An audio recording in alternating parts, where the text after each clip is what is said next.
ഹൃദയാഘാതം അല്ലെങ്കിൽ ഹൃദ്രോഗം രാത്രി ഉറക്കത്തിൽ സംഭവിക്കാമോ, അല്ലെങ്കിൽ ഹൃദയാഘാതം കൊണ്ടുള്ള മരണം ഉറക്കത്തിൽ സംഭവിക്കാവുന്നതാണോ, അങ്ങനെ സംഭവിക്കാനുള്ള സാധ്യതയുണ്ടോ എന്നതിനെക്കുറിച്ചാണ് ഞാനിവിടെ സംസാരിക്കുന്നത്. നമ്മൾ പലപ്പോഴും കേൾക്കുന്ന ഒരു വാർത്തയാണ് ഉറക്കത്തിൽ പെട്ടെന്ന് മരണം സംഭവിക്കുക. കൂടുതലും ചെറുപ്പക്കാരിൽ ഇങ്ങനെ ഇത് വളരെ ട്രാജിക്കായിട്ട് വരുന്ന ഒരു കാര്യമാണിത്. പെട്ടെന്ന് മുമ്പ് ഒരു രോഗവും ഇല്ലാതിരുന്ന ഒരു വ്യക്തി പെട്ടെന്ന് ഉറക്കത്തിൽ മരണപ്പെടുന്നു. ഇത് രണ്ട് തരത്തിൽ വരാം.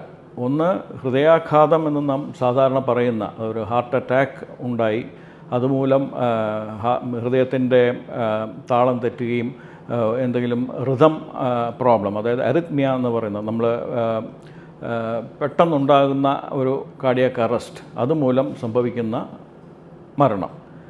ഇതല്ലാതെ ഹൃദ്രോഗം, അതായത് സാധാരണ നമ്മൾ പറയുന്ന ഹൃദ്രോഗം, ഹൃദയത്തിലെ രക്തക്കുഴലുകളിൽ ബ്ലോക്ക് ഉണ്ടായി പെട്ടെന്ന് അത് അടഞ്ഞു പോവുകയും ഒരു ക്ലോട്ട് വന്ന് അത് അടയുകയും അങ്ങനെ ഒരു ഹാർട്ട് അറ്റാക്കിലേക്ക് നയിക്കുകയും അതുമൂലം ഉണ്ടാകുന്ന സഡൻ ഡെത്താണ് നമ്മൾ ഒരു കാരണം. ഇനി ഇതല്ലാതെ തന്നെ ഈ രക്തക്കുഴലുകളുടെ ബ്ലോക്കുകൾ ഇല്ലാതെ ഉള്ള ചില ഹൃദ്രോഗങ്ങളുണ്ട്.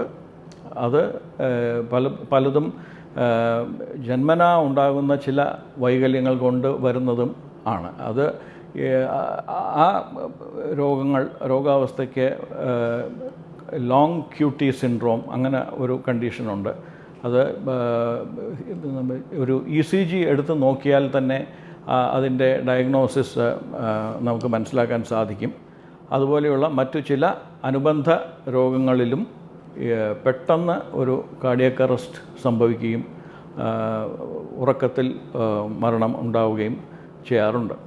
അതുപോലെ ഹൈപ്പർട്രോഫിക് കാർഡിയോമയോപ്പതി അല്ലെങ്കിൽ ഡയലേറ്റഡ് കാർഡിയോമയോപ്പതി, ഇങ്ങനത്തെ രോഗാവസ്ഥകൾ, അതുപോലെ സഡൻ ഇൻഫൻറ്റ് ഡെത്ത് സിൻഡ്രോം, അത് ചെറിയ കുട്ടികളിൽ കാണുന്ന ഒരു കണ്ടീഷൻ, ഇവയിലെല്ലാം തന്നെ പെട്ടെന്ന് ഒരു കാർഡിയാക് അറസ്റ്റ് സംഭവിക്കുന്നതാണ് ഈ മരണത്തിലേക്ക് നയിക്കുന്നത്. ഇത് പലപ്പോഴും ഇത് പ്രിവെൻറ്റ് ചെയ്യാൻ പറ്റുന്നതല്ല.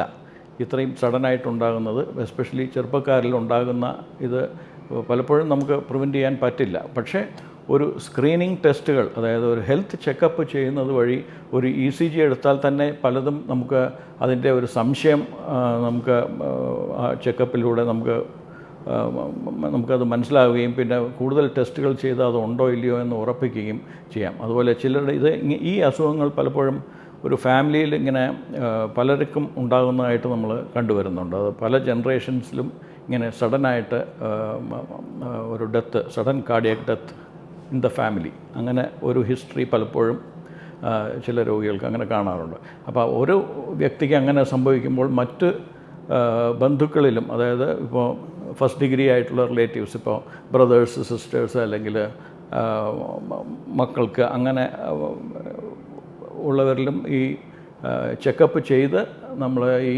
രോഗമില്ല എന്ന് ഉറപ്പ് വരുത്തേണ്ടത് അത്യാവശ്യമാണ്.